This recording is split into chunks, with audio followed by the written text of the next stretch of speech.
Assalamualaikum warahmatullahi wabarakatuh. Kali ini saya akan membahas part 2 dari materi kegiatan belajar 4 perencanaan dan manajemen krisis PR. D. Manajemen krisis PR. 1. Krisis. Dalam menjalankan praktek bisnis, setiap perusahaan, baik perusahaan kecil maupun perusahaan besar, pasti akan dilanda krisis. Krisis merupakan masalah yang timbul dari internal dan eksternal yang bersifat merusak, menurunkan citra, dan memberi dampak negatif bagi brand maupun perusahaan. Namun, krisis juga dapat membuat citra brand dan perusahaan semakin positif. Jika perusahaan mampu mengelola krisis dengan baik, memiliki manajemen krisis, dan melaksanakan manajemen krisis sesuai dengan perencanaan manajemen krisis. Yang kedua adalah tahapan manajemen krisis. Menurut Kate Miller, 1999, krisis akan terjadi jika organisasi gagal memonitor isu dan tidak melakukan kegiatan environment scanning. Dampaknya, isu meluas menjadi public knowledge, bahkan memicu kemarahan publik. Tentu, organisasi harus memiliki konsep manajemen krisis.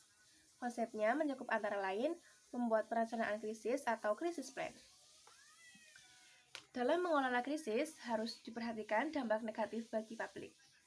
Semakin sedikit dampak negatifnya, maka akan semakin besar pengaruh positifnya dan tentu hal ini dapat meningkatkan citra brand atau perusahaan. Manajemen krisis dapat dilakukan dengan perencanaan krisis. Dalam perencanaan krisis, tim manajemen krisis harus mampu mengelola isu. Tujuannya agar tidak muncul isu-isu lain yang akan memperburuk krisis. Peter Green seperti dikutip Ahmed 2006.29 menyatakan krisis adalah situasi final. Kebanyakan krisis tidak akan menjadi krisis jika manajemen isu dilaksanakan dengan baik.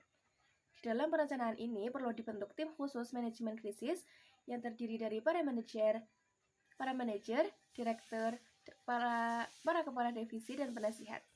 Respon cepat atau fast response. Saat krisis terjadi, media membutuhkan informasi lebih cepat. Dalam kondisi ini, organisasi harus menyiapkan respon cepat dalam memberikan informasi dan mengomunikasi pesan-pesan organisasi dalam menangani krisis. Selnau, Ziegler, Almer, and Littlefield 2009 menyatakan ketercukupan informasi adalah center of variable dalam mempersepsi resiko dalam proses komunikasi. Contohnya adalah bagaimana PT Toyota merespons cepat peristiwa cacat produksi pada mobilnya. A.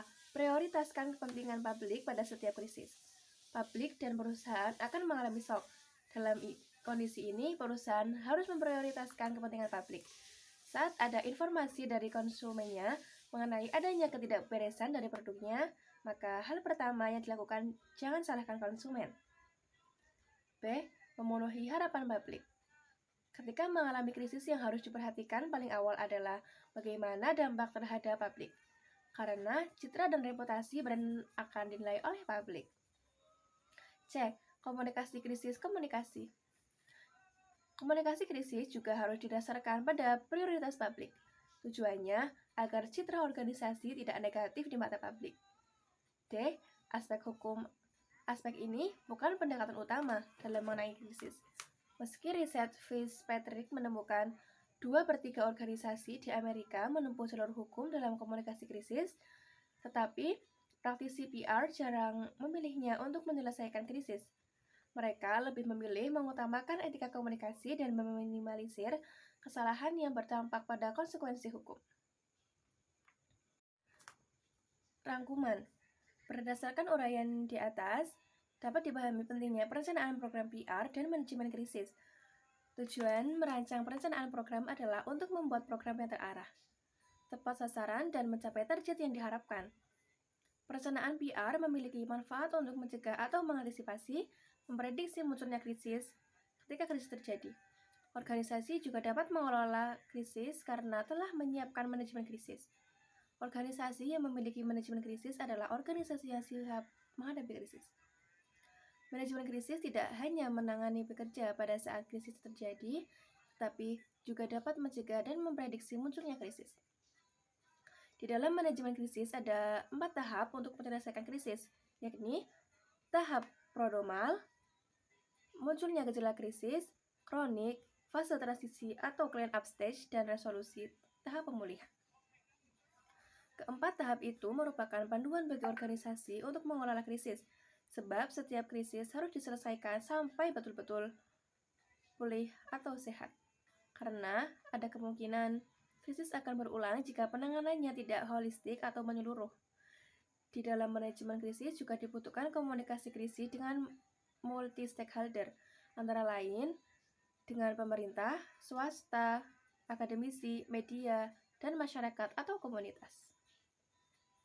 Setiap penanganan krisis, hal utama yang harus diperhatikan oleh organisasi adalah melihat bagaimana dampaknya kepada publik. Komunikasi krisis pun pertama harus ditunjukkan untuk kepentingan publik. Sekian presentasi dari saya, kurang lebihnya mohon maaf. Wassalamualaikum warahmatullahi wabarakatuh.